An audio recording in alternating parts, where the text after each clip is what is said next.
शहर में शाम ढल रही थी। एक चमचमाती हरी अल्फा रोमियो ट्रैफिक को चीरते हुए सड़क पर दौड़ रही थी, लेकिन कार में बैठे चारों लोग बुरी तरह जल्दबाजी में थे, क्योंकि वे बेहद तेज रफ्तार में अपने गंभीर रूप से घायल साथी का ऑपरेशन करने जा रहे थे। इससे भी ज्यादा खतरनाक बात यह थी कि दुश्मन उनका पीछा करते हुए उनके बिल्कुल पीछे पहुंच चुके थे। लेकिन ड्राइवर नंबर 6 ने सबको शांत रहने के लिए कहा और सीधा आगे बढ़ गया। पीछा कर रहा ड्राइवर इतनी खतरनाक ड्रिफ्टिंग नहीं कर पाया और टक्कर की चिंगारियों के साथ सड़क के किनारे जा उड़ा। ऊपर आसमान में हेलीकॉप्टर भी नजर रख रहे थे, लेकिन नंबर 6 और ज्यादा उत्साहित हो गया। उसने 180 डिग्री की ड्रिफ्ट मारी, ट्रक को पार किया और एक जोरदार धमाके के बीच फिर से सड़क पर लौट आया। तेजी से घूमते टायर लगभग खत्म हो चुके थे और पूरी सड़क धुएं से भर गई थी। सड़क पर मौजूद लोग जान बचाकर भागने लगे। वहीं ड्राइवर आराम से दुश्मनों को चक्कर कटवा रहा था। तभी सामने से एक बाइक सवार बंदूक लेकर उनका पीछा करने आ गया। निर्णायक मौके पर सेंट्रल पुलिस डिपार्टमेंट के एजेंट नंबर 2 ने उस पर निशाना साध लिया। नियंत्रण बनाए रखने की कोशिश कर रहा बाइक सवार टक्कर में बुरी तरह कुचल गया। अभी हुए उस खतरनाक एक्शन की वजह से नंबर 2 के पेट का घाव फिर से खुल गया। खून तेजी से बह रहा था और नंबर 5 का चेहरा भी खून से लथपथ था, लेकिन उसके हाथ अब भी बिल्कुल स्थिर थे। ऐसे हालात में भी उसका शांत रहना सच में हैरान करने वाला था। और इस बीच पीछा अब भी जारी था। दुश्मनों ने बिना कुछ सोचे समझे सड़क पर ही गोलीबारी शुरू कर दी, लेकिन ड्राइवर नंबर 6 तो जैसे अब भी सिर्फ वार्म अप कर रहा था। लगातार ड्रिफ्ट करते हुए भी वह इटली की खूबसूरती का मजा लेने के मूड में था। कारों का काफिला लगातार तंग गलियों में चक्कर लगा रहा था और फिर वे वापस नंबर 5 की तरफ पहुंच गए। उसी समय चर्च की तरफ नजर रख रहे नंबर 4 को आगे बढ़ने का मौका मिल गया। वह फूलों की दीवार पर चढ़ गया और कारों के साथ साथ छतों पर दौड़ते हुए आगे बढ़ने लगा। आखिरकार टीम के बाकी लोग भी पहुंच गए।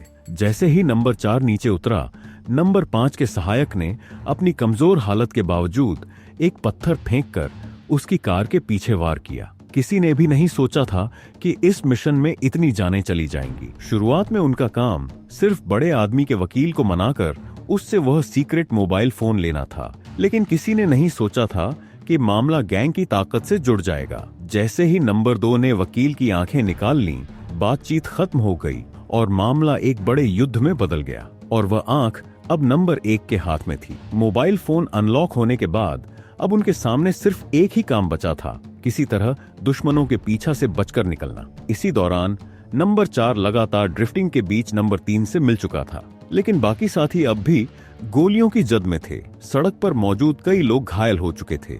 नंबर 2 को अपने घायल शरीर के बावजूद दोबारा लड़ाई में उतरना पड़ा और उसने 2 ड्राइवरों को खत्म कर दिया। नंबर 6 ने भी सामने का दृश्य रोककर एक दुश्मन को मार गिराया, लेकिन जब तक हेलीकॉप्टर उनका पीछा कर रहा था तब तक खतरा खत्म नहीं होने वाला था। नंबर 6 गाड़ी को गली में ले जाना चाहता था, लेकिन 2 कारों के बीच वह रुकने पर मजबूर हो गया। जैसे ही दुश्मन पूरी तरह पास पहुंचे, युद्ध का देवता कहे जाने वाले नंबर 2 ने फिर से मोर्चा संभाल लिया। दुश्मनों की गोलियों की बारिश के बीच नंबर 6 पैदल ही म्यूजियम में घुस गया। उसने अपनी कार से कई कीमती मूर्तियां तोड़ दी और उसी की वजह से हेलीकॉप्टर भी नीचे आ गिरा। तभी नंबर 4 स्केटबोर्ड के साथ उसके सामने आ पहुंचा। उसने एक ग्रेनेड दागा और पूरी गाड़ी को उड़ा दिया। इस मौके का फायदा उठाकर नंबर 6 पीछे हट गया। फिर उसने गाड़ी घुमाई और सीधे स्टेडियम में घुस गया। जब दुश्मनों ने रास्ता रोकने के लिए ऊपर से छलांग लगाई तो नंबर 6 ने एक बार फिर शानदार ड्रिफ्ट की और उन्हें रास्ते से हटा दिया। बड़ी सावधानी से रास्ता बनाते हुए नंबर 5 ने आखिरकार गोली निकाल दी। इसी बीच नंबर 6 ने एक पानी की बोतल फेंकी, जिससे पीछे आ रही गाड़ी का संतुलन बिगड़ गया। लेकिन हैरानी की बात यह थी कि सामने अब भी कुछ लोग मौजूद थे। भले ही नंबर 1 ने समय रहते खिड़की तोड़ दी, लेकिन जल्दबाजी में नंबर 6 अपनी जान गंवा बैठा। टीम के पास अपने साथी के लिए शोक मनाने का समय भी नहीं था। सभी लोग नंबर 3 के साथ स्टेडियम से बाहर निकल गए। बाद में उन्होंने नंबर 6 के लिए एक साधारण अंतिम संस्कार किया, लेकिन दुख की बात यह थी कि अब किसी को उसका असली नाम तक नहीं पता था, क्योंकि इस टीम का हर सदस्य एक बार मर चुका था। न कोई परिवार, न कोई अतीत। वे एक दूसरे को सिर्फ कोड नेम से बुलाते थे। उन सबके लिए यही टीम उनका आखिरी परिवार थी, सिर्फ नंबर 1 को छोड़कर, जो हमेशा ठंडे दिल वाला दिखाई देता था। अफगानिस्तान के हेलमंद के युद्ध क्षेत्र में दोनों सेनाओं के बीच भयंकर लड़ाई चल रही थी। एक स्नाइपर की सटीक गोलीबारी की वजह से हालात पूरी तरह बदल चुके थे। इसी वजह से दुश्मन बदला लेने के लिए किसी भी हद तक जाने को तैयार थे। तभी एक सफेद वैन युद्ध के मैदान में दाखिल हुई। उसे देखते ही स्नाइपर समझ गया कि गाड़ी के ऊपर लिखे अक्षर उल्टे थे। उसने तुरंत अपने कमांडर को चेतावनी दी, लेकिन कमांडर ने उसकी बात को नजरअंदाज कर दिया, क्योंकि युद्ध के नियमों की वजह से उनके पास गोली चलाने की अनुमति नहीं थी। और फिर स्नाइपर अपनी आंखों के सामने अपने साथियों को बम के धमाके में खत्म होते हुए देखता रह गया। पूरी टीम में अब सिर्फ वही अकेला बचा था। बीती यादों के बोझ तले दबा वह आखिरकार अपने घर में बंदूक लेकर बैठ गया। वह ट्रिगर दबाने ही वाला था कि बाहर से आई एक आवाज ने उसे रोक दिया। नंबर 1 उसके सामने खड़ा था। उसने कहा, चुपचाप मरने से अच्छा है कि अपनी काबिलियत का इस्तेमाल करके इस दुनिया को थोड़ा कम बुरा बनाया जाए। तुम्हारे पास सरकार से बचकर बुराई को सजा देने का मौका है, और अगर तुम ट्रिगर दबाना चाहते हो तो मैं तुम्हें कभी नहीं रोकूंगा। इसके बाद स्नाइपर ने एक नोट छोड़ा और सबके सामने समुद्र में कूद गया। बाद में सरकार ने उसके लिए लाइसलिंग गार्डन में एक जगह छोड़ दी। सेना के अधिकारियों ने उसका अंतिम संस्कार करवाया। उसके दोस्त मंच पर खड़े होकर फूट फूट कर रोए, लेकिन यह सब देखकर उसे खुद बहुत अजीब महसूस हो रहा था। उस दिन के बाद दुनिया ने एक बेहतरीन स्नाइपर खो दिया और एक नया सीक्रेट एजेंट पा लिया। Ghost shadow number 7 team California के एक छोड़े हुए एयरपोर्ट पर इकट्ठा हुई। वहां हर तरह के आधुनिक उपकरण और टॉप लेवल का सामान मौजूद था, और उनका पहला निशाना था तुर्किस्तान का तानाशाह लोवाट। उसके शासन में लोग बुरी तरह परेशान थे। उसके 4 जनरल थे और एक भाई भी था जिसका नाम मुराद था। वह लोकतंत्र से प्यार करता था। टीम की योजना लोवाट की सरकार को गिराकर मुराद को सत्ता में लाने की थी, ताकि पूरे देश के लोगों को बचाया जा सके। इस सोच की शुरुआत 4 साल पहले 1 जनवरी को हुए एक चैरिटी इवेंट से हुई थी। उस समय नंबर 1 सिर्फ अपना नाम बनाना चाहता था, लेकिन अचानक आतंकियों ने हमला कर दिया। जैसे ही लड़ाई शुरू हुई, रेस्क्यू कैंप पर दर्जनों गैस बम फेंके गए। उनका मकसद लगभग 80,000 बेघर शरणार्थियों को दबाना था। हालांकि नंबर 1 ने एंटी पॉइजन मास्क पहन रखा था, लेकिन वह कुछ भी नहीं कर पा रहा था। यह उसकी जिंदगी का सबसे भयानक नजारा था। मलबे के बीच खड़ी उस छोटी सी लड़की की तस्वीर उसकी जिंदगी का ऐसा डरावना सपना बन गई जिसे वह कभी नहीं भूल पाया। 6 महीने बाद फ्रांस के पेरिस में नंबर 1 ने पहली बार थिएटर में लोवाट को देखा, लेकिन उसकी उकसाने वाली बातों का कोई असर नहीं हुआ। उल्टा उसकी मुलाकात वेट्रेस एली से हो गई। एक रात साथ बिताने के बाद एली ने खुद ही रिश्ता खत्म कर दिया और अकेले रहने के लिए न्यूयॉर्क चली गई। जब नंबर 1 को एहसास हुआ कि सिर्फ पैसा दुनिया को नहीं बदल सकता, तब उसने फैसला किया कि अब वह खुद सब कुछ बदलेगा। उसी साल हुई प्लेन दुर्घटना के बाद ईगल टीम का जन्म हुआ और सबसे पहले टीम में शामिल हुआ नंबर 2।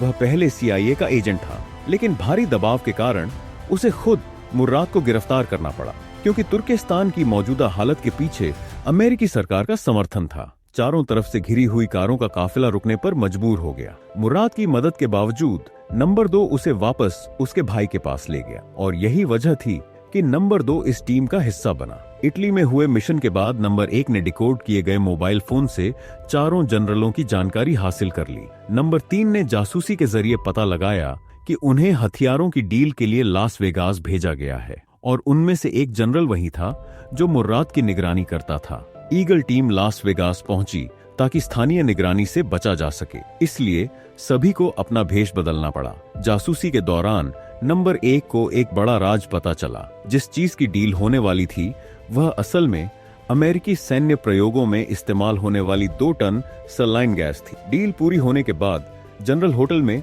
एक शानदार पार्टी कर रहे थे।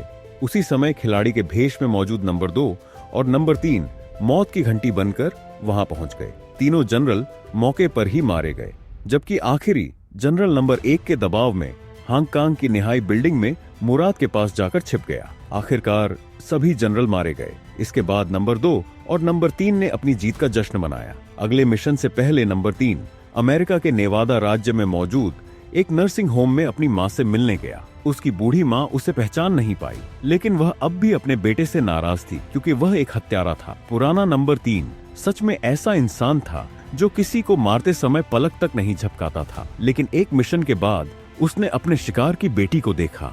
उसके दिल में पैदा हुए पछतावे ने उसे यह काम छोड़ने पर मजबूर कर दिया। अब वह अपनी बाकी जिंदगी बस किसी तरह गुजार रहा था। तुर्किस्तान के एक होटल की छत पर लोवाट ने जनरलों के उत्तराधिकारियों का चयन किया। 4 सबसे सक्षम जनरलों को लगा कि वे सफल हो गए हैं, लेकिन लोवाट ने उन्हें वहीं बेरहमी से मार दिया, क्योंकि इस देश को सक्षम जनरलों की जरूरत ही नहीं थी। कैलिफोर्निया के रेगिस्तान की ओर लौटते समय ईगल टीम एक प्राइवेट जेट से हांगकांग पहुंची।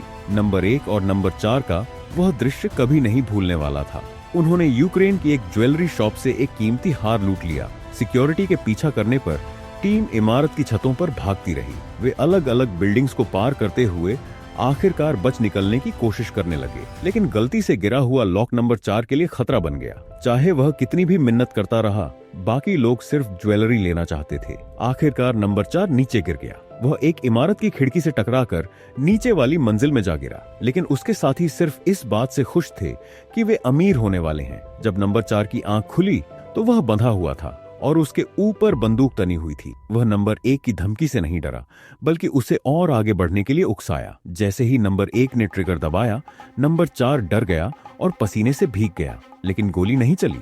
नंबर 1 मुस्कुरा दिया और उसके बाद नंबर 4 को टीम में शामिल कर लिया। यह वही तरीका था जो उसने पहले भी इस्तेमाल किया था। चाहे नंबर 1 कितना भी अलग लगे, लेकिन हर कोई जानता था कि अगर कोई मिशन में पीछे छूट गया तो वह कभी उसे बचाने नहीं जाएगा। नंबर 7 को भी इस टीम की असली सच्चाई पर यकीन नहीं हो रहा था। शैडो टीम चुपचाप हांगकांग पहुंची। उनका टारगेट निहाई होटल की 90वीं मंजिल थी। ऊपर पहुंचने के लिए 2 हाई एल्टीट्यूड ग्लाइडर सबसे सही तरीका था। जैसे ही नंबर 1 ने ग्लाइडर ऑपरेटर को कंट्रोल किया, पूरा प्लान तैयार हो गया। नंबर 4 और नंबर 7 ग्लाइडर के जरिए अंदर घुसे। 2 लोग अंदर घुसने के लिए और एक कवर देने के लिए जिम्मेदार थे। नंबर 5 नीचे लॉबी में मौजूद था। नंबर 2 और नंबर 3 ने गैस मास्क पहनकर सिक्योरिटी का भेष बनाया और अंदर घुस गए। जैसे ही ग्लाइडर लॉबी में गिराया गया, तुरंत सफेद गैस फैल गई। सभी घुसपैठिए हंस पड़े, लेकिन एक सिक्योरिटी गार्ड ने तुरंत पुलिस को कॉल कर दिया। अब उनके पास सिर्फ 13 मिनट थे। इस समय नंबर 4 पहले ही ग्लाइडर सेट कर चुका था। सिक्योरिटी से बचने के लिए वह स्विमिंग पूल में छिप गया। समय बीतता जा रहा था और गार्ड हटने का नाम नहीं ले रहे थे, लेकिन नंबर 1 नहीं चाहता था कि नंबर 7 बिना वजह किसी को मारे। नंबर 4 अब 120 सेकंड तक अपनी सांस रोक चुका था। परेशान होकर नंबर 7 ने मजबूरी में फायरिंग की और उसे सांस लेने का मौका मिला। लेकिन समस्या सिर्फ नंबर 4 की नहीं थी, नंबर 3 भी हंस रहा था। इसी दौरान नंबर 2 को पता चला कि उसकी शील्ड गायब हो गई है। अब पीछे लौटने का कोई रास्ता नहीं था। नंबर 2 पीछे से उसे कवर करते हुए आगे बढ़ता रहा। जैसे ही नंबर 4 पूल से बाहर आया, उसने 90वीं मंजिल की खिड़की के बाहर एक हाई पावर स्पीकर लगा दिया। नंबर 1 ने तुरंत स्विच दबा दिया। ऊपर की खिड़कियां टूटने लगीं। शील्ड तुरंत एक्टिव हो गई। उन्होंने कई गार्ड्स को गोली मार दी। जैसे ही उन्हें पता चला कि हमला हुआ है, उन्होंने तुरंत जवाब दिया, लेकिन तब तक नंबर 4 मुराद को किडनैप कर चुका था और तेजी से बाहर निकल रहा था। मुराद सीढ़ियों की तरफ भागा और सभी गार्ड्स वहीं इकट्ठा हो गए। नीचे पुलिस भी पहुंच चुकी थी। अब दोनों को अलग अलग लड़कर नंबर 4 के लिए रास्ता बनाना था। शील्ड की स्थिति अब बहुत खराब हो चुकी थी। सिर्फ नंबर 7 शांत था। गोलियां स्विमिंग पूल की फर्श में लगी। शील्ड ने पूरे बिल्डिंग पर हमला शुरू कर दिया। तेज लहरों की वजह से कई गार्ड खिड़की से बाहर उड़ गए। हालांकि दोनों ने स्विच पकड़ लिया था, लेकिन टक्कर में नंबर 2 लाल पानी में गिर गया। उसने खुद को बचाने की पूरी कोशिश की, लेकिन हाथ खाली रह गए। आखिर में वह सिर्फ खिड़की की रेलिंग पकड़ पाया और किसी तरह बच गया। काउंटडाउन में व्यस्त नंबर 1 को यह देखकर हैरानी हुई कि अचानक 3 लोगों ने उस पर हमला कर दिया, लेकिन उसने बिना समय गंवाए पलटवार किया और आसानी से हालात संभाल ली। उसकी यह स्किल देखकर युद्ध के मैदान का अनुभवी नंबर 7 भी हैरान रह गया। साफ था कि नंबर 1 ने किसी नरक जैसी ट्रेनिंग ली थी। इस बीच नंबर 5, जो नंबर 4 का इंतजार कर रहा था, उसके पास पहुंच चुका था, लेकिन नंबर 1 अब भी अपनी जगह से नहीं हिला। उसने इसकी बिल्कुल परवाह नहीं की और तुरंत उसे हवा में धक्का दे दिया। चारों लोग सुरक्षित सामने वाली बिल्डिंग तक पहुंच गए, लेकिन पीछे रह गया नंबर 4 यह देखकर हैरान था कि उसका रास्ता पूरी तरह बंद हो चुका था। उसके पास सिर्फ 3 गोलियां नो बची थीं। वह टीम को अपने कारण खतरे में नहीं डालना चाहता था, इसीलिए उसने सभी को पहले जाने के लिए कहा। वह अकेले टॉवर पर चढ़ गया और 4 दुश्मनों के पीछा करने के बीच छत पर कूदकर हर रुकावट पार करता हुआ नीचे की तरफ भागने लगा। लेकिन दुश्मन उसे छोड़ने के मूड में नहीं थे।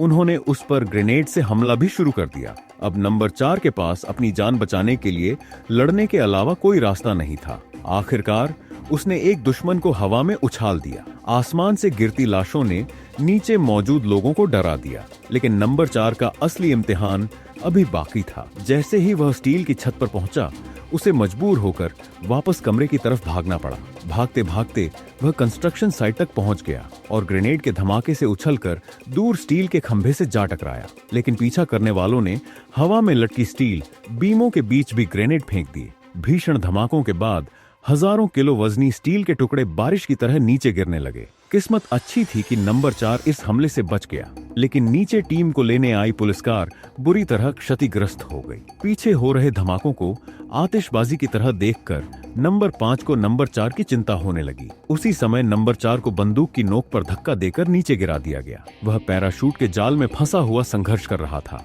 यह देखकर नंबर 7 ने तुरंत नंबर 3 से गाड़ी रोकने के लिए कहा, लेकिन नंबर 1 ने उसे रोक दिया। आखिरकार दोनों ने नंबर 3 पर बंदूक तान दी और गाड़ी रुक गई। नंबर 7 ने नंबर 4 की तरफ निशाना लगाया और आखिर में उसके सिर में गोली मार दी। वह पहले ही एक साथी को खो चुका था और दोबारा वही दर्द नहीं झेलना चाहता था। इस घटना ने इराक में भारी गुस्सा पैदा कर दिया, लेकिन खुफिया एजेंसियों को कोई सुराग नहीं मिला। कैमरों में दिखाई देने वाले सभी लोगों को पहले ही मृत घोषित किया जा चुका था। न कोई परिवार, न कोई दोस्त और न ही कोई डिजिटल रिकॉर्ड, यानी घोस्ट टीम पूरी तरह सुरक्षित थी। लेकिन पिछली रात नंबर 1 के रवैये से नंबर 7 बेहद नाराज था। जब नंबर 7 ने कहा कि किसी भी सैनिक को कभी पीछे नहीं छोड़ा जाना चाहिए, तब नंबर 1 ने समझाया कि सबको कोड नेम देने का मकसद यही है कि वे एक दूसरे की जगह मिशन पर ध्यान दें। लेकिन नंबर 7 ने इस बात पर विश्वास नहीं किया और उसने अपना असली नाम बता दिया। नंबर 4 के जवाब देने के बाद सभी ने अपने अपने असली नाम एक दूसरे को बता दिए। अगर पहले वे सिर्फ साथी थे, तो उस पल वे सच में एक परिवार बन चुके थे। घोस्ट फेस्टिवल में अब सिर्फ 4 दिन बचे थे। घोस्ट टीम अपनी योजना को तेजी से अंजाम देने में जुटी हुई थी। नंबर 2 और नंबर 3 ने मोमबत्तियों के रूप में छिपाए गए बम लगा दिए। नंबर 4 और नंबर 5 ने नेशनल टीवी टावर में घुसकर एक खास डिवाइस सेट कर दिया। घोस्ट फेस्टिवल से एक दिन पहले नंबर 1 और नंबर 7 राज्य के पावर प्लांट पहुंचे। अधिकारियों का भेष बदलकर उन्हें कंट्रोल रूम तक पहुंचने का मौका मिल गया। वहीं उन्होंने सिस्टम में हैकर प्रोग्राम अपलोड कर दिया। घोस्ट फेस्टिवल के दिन तुर्किस्तान में सबसे बड़ा त्योहार मनाया जा रहा था। घोस्ट टीम का हर सदस्य पहले से अपनी जगह पर मौजूद था। जैसे ही राष्ट्रपति ने भाषण देना शुरू किया, नंबर 1 ने डिवाइस एक्टिव कर दिया। टीवी स्क्रीन पर अचानक मुर्राद का चेहरा दिखाई दिया। उसने पूरे देश को संबोधित करते हुए कहा, अब समय आ गया है कि सालों से दर्द झेल रहे लोग उठ खड़े हों और खुद को आजाद करें। अब वक्त है क्रांति का। पूरा देश जोश से भर उठा।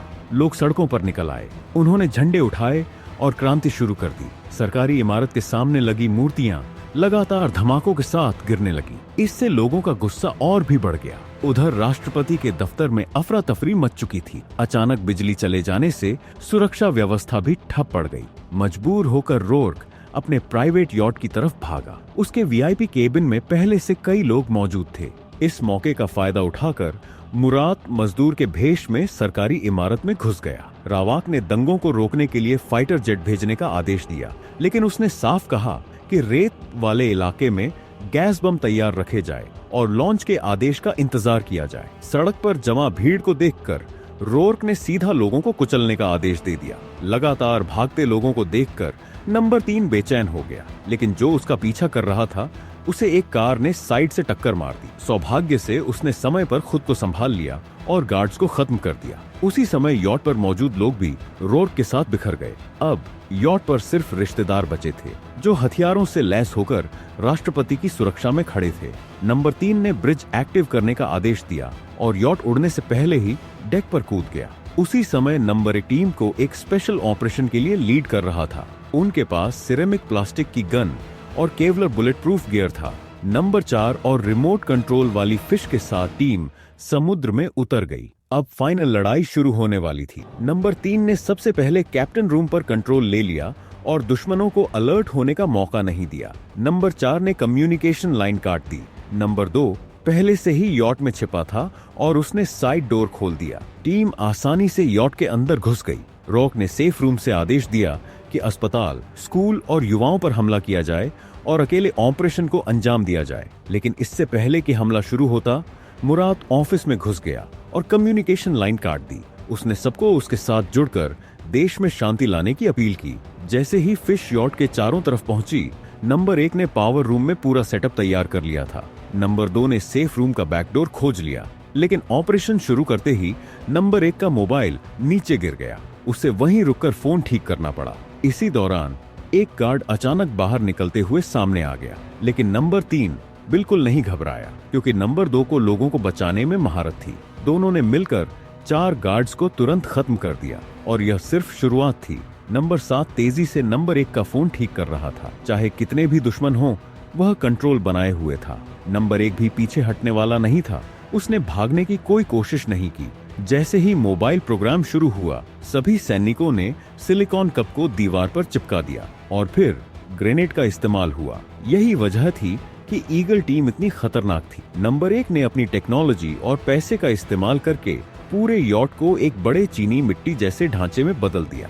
दुश्मन, जो समझ ही नहीं पा रहे थे कि क्या हो रहा है, वे फिर से लड़ने की कोशिश करने लगे, लेकिन चीनी मिट्टी के टुकड़े पूरे जहाज में फैल गए। इस अराजकता का फायदा उठाकर वुल्फ टीम ने हमला कर दिया। किचन में मौजूद गार्ड्स के सामने नंबर 1 ने तुरंत अटैक किया। सभी लोग दीवारों से चिपक गए। नंबर 2 ने मौके पर गोली चला दी। स्थिति बदलते ही दुश्मन फिर दूसरी तरफ चिपक गए। कुछ लोग उड़ते हुए हथियारों से घायल हो गए। जो बचे, उन्होंने भी लड़ाई शुरू कर दी, लेकिन प्रोफेशनल किलर्स और स्पेशल फोर्स के सामने वे टिक नहीं पाए। इसी बीच नंबर 1 का मोबाइल फिर से खराब हो गया। यॉट कभी भी मूव हो सकता था। सभी को अलग अलग होकर लड़ना पड़ा। नंबर 7 ने फ्लैश बम दुश्मन के मुंह में डाल दिया। नंबर 1 वहीं डटा रहा। नंबर 5 ने फायर एक्सटिंग्विशर से दुश्मन के दांत तोड़ दिए। अब गार्ड्स ने पैरों से भी हमला करना शुरू कर दिया। नंबर 1 उन्हें अपनी तरफ खींचकर नंबर 5 के लिए मौका बना रहा था, लेकिन दुश्मनों की संख्या ज्यादा थी और वह मुश्किल में था।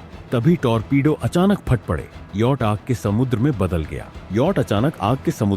गया। समुद्री पानी तेजी से जहाज के अंदर भरने लगा और अब यॉट किसी भी समय डूब सकता था। जब नंबर 1 अपनी जान की बाजी लगाकर लड़ रहा था, उसी समय नंबर 4 भी डेक पर 4 गार्ड से घिर गया था। नंबर 1 के पास लड़ने के अलावा कोई रास्ता नहीं था। आखिरकार वह किसी तरह सुरक्षित हो गया, लेकिन नंबर 4, जिसके पास अब लड़ने की ताकत नहीं बची थी, उतना भाग्यशाली नहीं था। इसी दौरान नंबर 5 ने देखा कि लोक एक लाइफ बोट से भागने की कोशिश कर रहा है। एक तरफ वह तानाशाह था जो पूरे देश को कंट्रोल कर रहा था, और दूसरी तरफ उसका अपना भाई था। इस मुश्किल हालत में नंबर 1 ने बिना देर किए नंबर 4 को बचाने का फैसला किया। उसी समय नंबर 4 मौत के करीब पहुंच चुका था।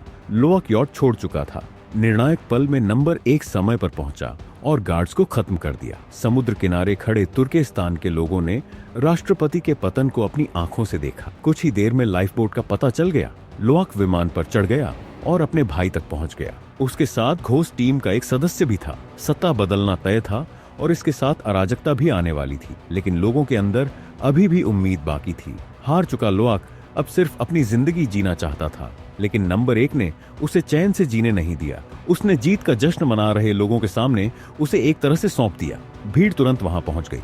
लोगों ने लाठियां उठाई और अपराधी पर हमला कर दिया। उसका अंत पहले ही तय हो चुका था। सब कुछ खत्म हो चुका था। भाई का पहला मिशन पूरी तरह सफल रहा। कुछ समय बाद नंबर 2 नंबर 3 के साथ उसकी मां से मिलने गया। नंबर 4 और नंबर 5 चट्टानों पर चढ़ाई करने निकल गए। नंबर 7 ने अपने पुराने पछतावे छोड़ दिए और उसे एक नया परिवार मिल गया। नंबर 1 अकेला न्यूयॉर्क चला गया।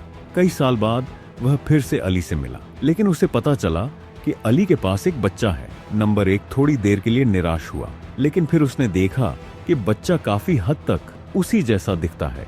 लेकिन एक भूत परिवार को कैसे निराश कर सकता है?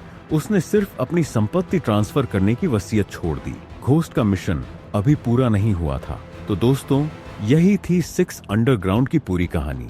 इस फिल्म ने हमें दिखाया कि जब कुछ लोग दुनिया को बेहतर बनाने के लिए अपनी पहचान तक छोड़ देते हैं, तो वे किसी भी हद तक जाने के लिए तैयार हो जाते हैं।